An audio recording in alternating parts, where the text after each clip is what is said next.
What's up, everybody? I'm David Hain. Welcome to episode 167 of the A to D from Addict to Disciple podcast. If you enjoy this podcast, please like, subscribe, follow, and share the link with your friends. Really, can you do me a favor and get just 2 friends to listen to this episode and then chat with them about it? If you'd like to get our curriculum, you can get the paperback or ebook of From Ashes to Destiny on Amazon. When we come back, we'll get into this episode entitled Father's Day, No Thanks.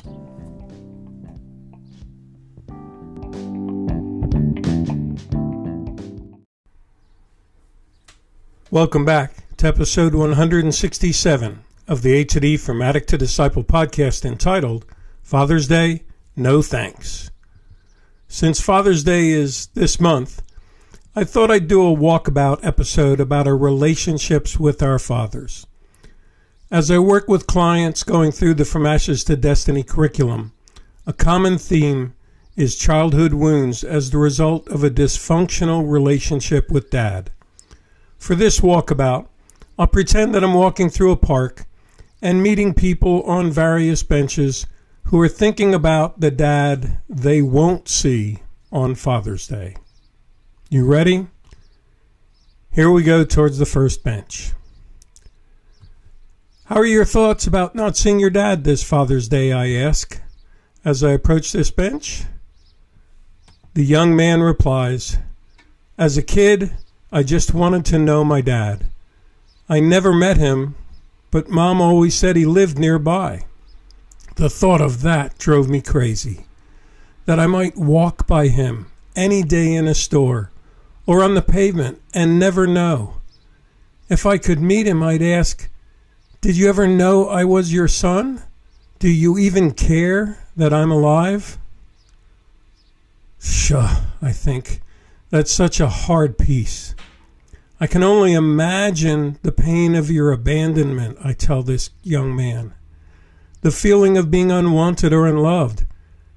How do you handle it? He pauses a moment and then replies, that's why I turned to drugs and gangs. I had to find where I belong, where I was accepted, where I fit in. Actually, my biggest pain was feeling that I was totally unnecessary. You know, like when you buy something on an impulse, but after you bring it home, you have no use for it. Like, my dad loved my mom, but never wanted a child. So when she fell pregnant, I was a problem in his life before I was ever born. So he just split. I spent my whole life feeling the hate for the man, but deep inside he was still my dad. I wish I had known him. He died a couple of years ago, and I had never spoken to him. I hate that I never had a chance to have a relationship with my father before it was too late. Pshaw. His friend on the bench sitting next to him, who was nodding in agreement with everything he said, blurted out, yeah, but now my mom just told me my dad wants to meet me. I'm 25 years old. I was powerless as a child to see him or know him, but now I'm an adult, and now he wants to see me. But now I can be the one in control. I don't have to meet him just because he wants to see me. I remember how much he controlled my childhood by the emotional wounds of manipulation he inflicted on my mom and grandma. I could see it in their life every day. I'm not going to open up my life to his manipulation on me. If we meet, it will be on my terms. Sure, that's a hard thing to process. Thanks so much, guys, for sharing. As I walk to the next bench, I feel so lost for ideas of how to help those young men. I hope by simply caring and listening that somehow it helped. Ahead, I see an elderly man on a bench, sitting alone.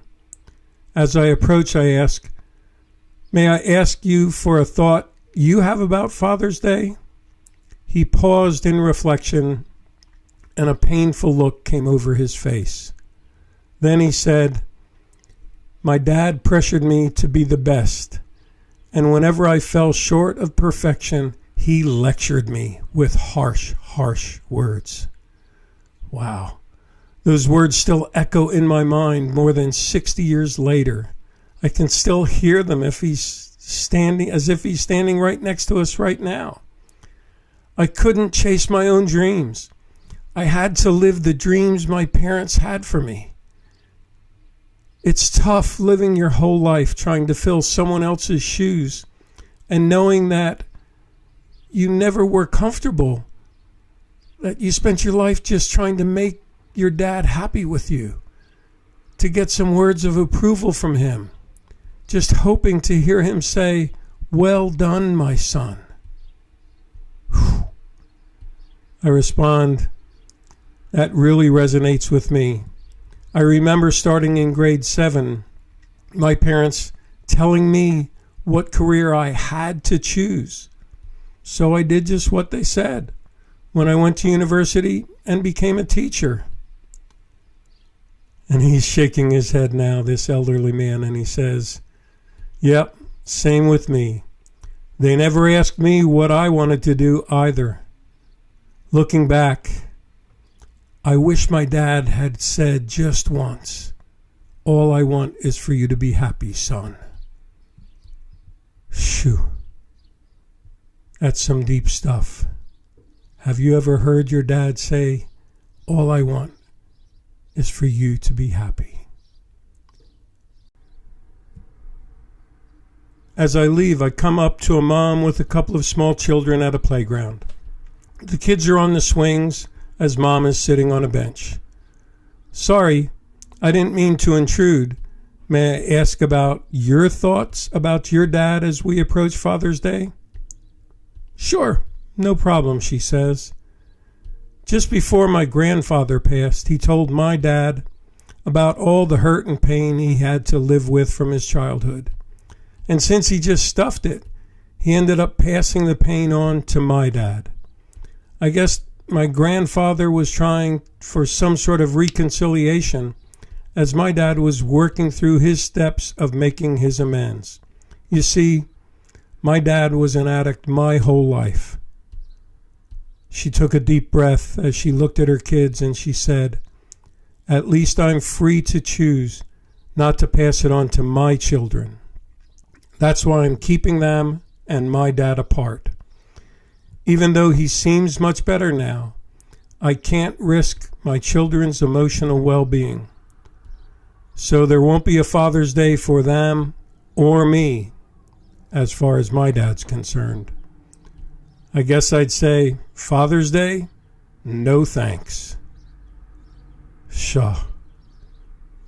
That's a hard thing to really process, but I respect your decision to safeguard your children. And I see that we all need to protect our peace in our way as we approach Father's Day and the thoughts of our dad.